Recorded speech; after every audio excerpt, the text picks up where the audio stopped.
बिस्मिल्लाहिर्रहमानिर्रहीम। अस्सलाम वालेकुम नादरीन, पिछले 2 साल के अंदर पाकिस्तानी अवाम के साथ जो जुल्म और ज़्यादती की गई, उसमें से 20 बड़े जराइम कौन से हैं और आपको पता ही है ये जराइम किसने किए। इस वक्त की जो हुकूमत है वो कौन लेके आया और कौन है जो अपने आप को उसने फील्ड मार्शल भी बना लिया और अपनी इक़्तिदार का जो सिक्का है वो मजबूत कर लिया, और अब वही जजेस और वही फार्म 47 के वज़ीर आज़म और फील्ड मार्शल साहब उम्रा और हज भी कर रहे हैं। हालांकि लोग जब भी उम्रे और हज पर जाते हैं तो वो जिनके साथ जुल्म ज़्यादती की होती है उस पर माफ़ी मांग के जाते हैं, लेकिन हमारे यहाँ सिर्फ यही समझा जाता है कि उम्रा और हज कर लें तो आपके गुनाह माफ़ हो जाएंगे। नाज़रीन, मैं आपके वीडियो में रखता हूँ कि कौन से ऐसे 20 मज़ालिम हैं जो जुल्म किया गया पाकिस्तान के साथ, वो आपके सामने रखता हूँ, और फिर 27वीं आईनी तरमीम लाकर आगे का क्या प्लान बनाया जा रहा है कि 27वीं आईनी तरमीम में क्या किया जाएगा। बहुत ही ख़तरनाक मसूबा है और इमरान खान साहब का आज का जो ईद का पैगाम है वो भी आपके सामने रखना है। नाज़रीन, सबसे पहले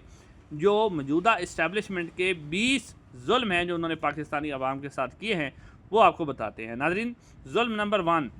के एक जो रिटायर लेफ्टिनेंट जनरल था जिसने रिटायर हो जाना था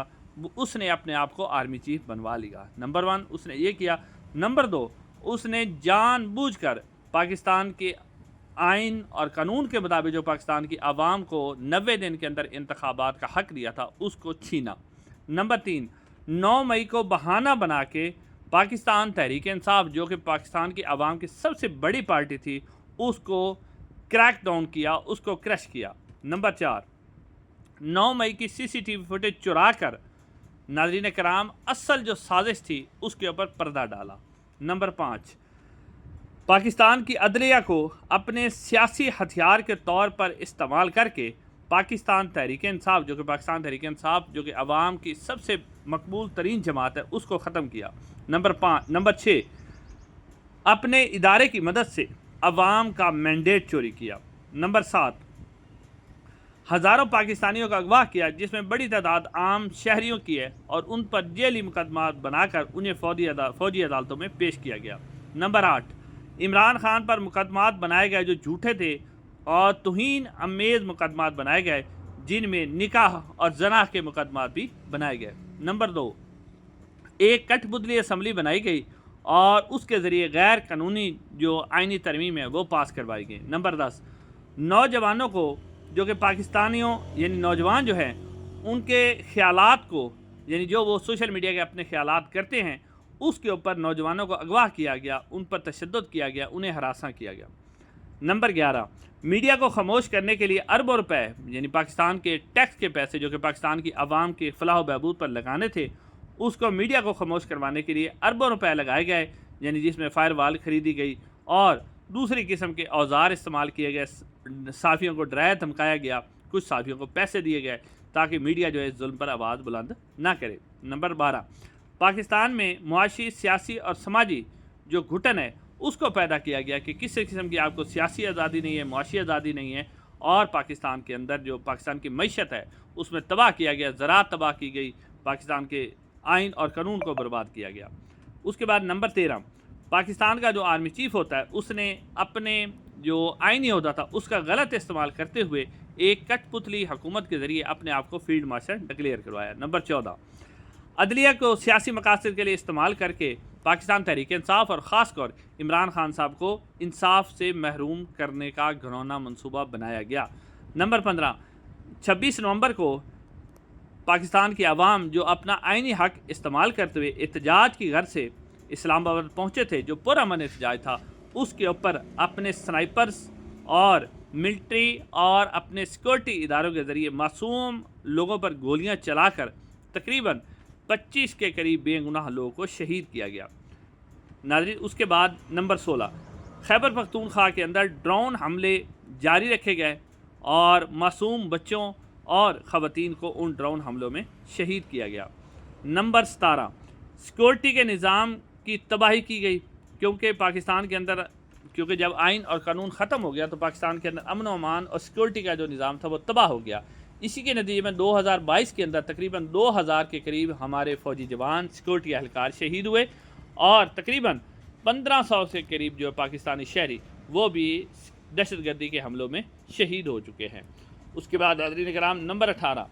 جو فوج کا ادارہ تھا اس کو مکمل طور پر سیاسی مقاصد کے لیے استعمال کیا گیا، اور جب اس کو سیاسی مقاصد کے لیے استعمال کیا گیا تو فوج کی تمام جو ساکھ تھی وہ بالکل ٹوٹ کے رہ گئی، اور پاکستانی عوام اور فوج کے درمیان بہت بڑا خلا پیدا ہو گیا، جو کہ پاکستان کی سلامتی کے لیے انتہائی خطرناک ہے۔ نمبر 19، پاکستان کے جو قدرتی وسائل ہیں ان کو اپنے ذاتی اور سیاسی فائدے کے لیے بیچنے کی بھی کوشش کی جا رہی ہے، جیسے کہ اب آپ نے دیکھا کہ منرلز کے اوپر کوشش کی جا رہی ہے کہ امریکہ کو بیچ دیا جائے، تو یہ سب کچھ کیا جا رہا ہے۔ اور سب سے بڑھ کر ناظرین کرام جو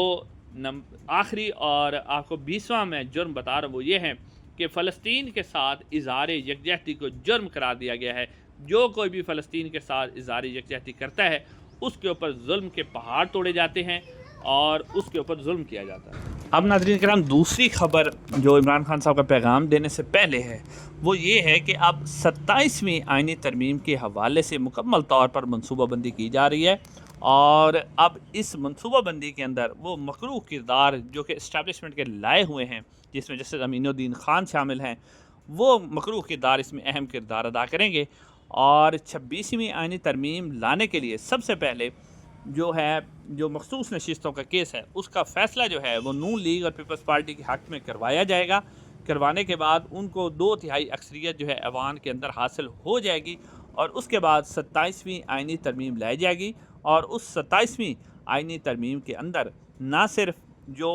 ججز کی مدت ملازمت ہے اس کو بڑھایا جائے گا، اور اس کے بڑھانے کی جو بنیادی وجہ ہے وہ جسٹس امین الدین خان صاحب ہیں، کیونکہ جس طرح کی خدمت جسٹس امین الدین خان صاحب نے کی ہے وہ باقی کوئی جج بھی کرتا ہوا نظر نہیں آتا، کیونکہ پیچھے جسٹس مندوخیل ہیں، جسٹس محمد علی مظہر صاحب ہیں، اور جسٹس جو منصور علی شاہ صاحب ہیں وہ ہیں۔ اگر ان میں سے کسی کو بھی جو ہے وہ آئینی بینچ کا سربراہ لگایا جاتا ہے تو مشکل ہو جائے گا، تو وہ آئینی بینچ کا اس میں مدت ملازمت بڑھائی جائے گی۔ جسٹس امین الدین خان جو 65 سال کے ہو گئے ہیں ان کی مدت ملازمت جو ہے وہ 68 سال کر دی جائے گی، اور وہ 3 سال تک مزید چیف جسٹس جو آئینی بینچ کے سربراہ رہیں گے۔ اور اس کے ساتھ ساتھ اسمبلی کے اندر سے کوئی ایسی ترمیم کروا لی جائے گی جس میں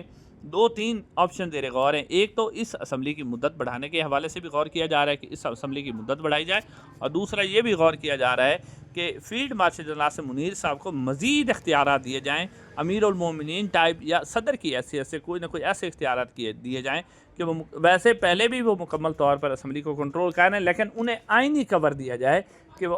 کل کو اگر کوئی ان کے خلاف کارروائی کرتا ہے تو وہ نہ کر سکے، آئینی کور دیا جائے اس حوالے سے، تو وہ آئینی کور بھی ہوگا۔ یہ اب جو منصوبہ بنایا جا رہا ہے انتہائی خطرناک ہے، جو پاکستان کی سلامتی کے لیے، جو پاکستان کی معیشت اس وقت آپ نے دیکھا کہ غربت کہاں تک پہنچ چکی ہے، پاکستان مکمل طور پر تباہ و برباد ہو چکا ہے۔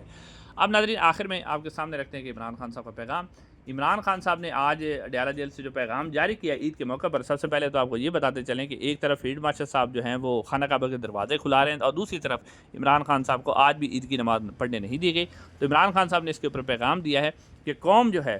وہ عید کے بعد تیاری کر لے، کیونکہ یہ عید قربانی مانگتی ہے، اور آپ نے قربانی کے لیے تیار رہنا ہے۔ پاکستان میں آئین اور قانون کی بحالی کے لیے ساری قوم کو باہر نکلنا ہوگا۔ اور عمران خان صاحب نے مزید کہا کہ مولانا رومی صاحب کا انہوں نے قول پھر نقل کیا کہ مولانا رومی نے فرمایا تھا کہ اللہ تعالیٰ نے جب آپ کو پر دیے ہیں تو پھر آپ رینگتے کیوں ہو؟ تو عمران خان صاحب نے کہا کہ آپ کو آزادی کے لیے نکلنا ہوگا، ورنہ ہمارے ملک کا کوئی مستقبل نہیں ہے۔ تو یہ ناظرین عمران خان صاحب کا پیغام ہے۔ انشاءاللہ اگلی ویڈیو میں آپ سے ملاقات ہوگی۔ السلام علیکم۔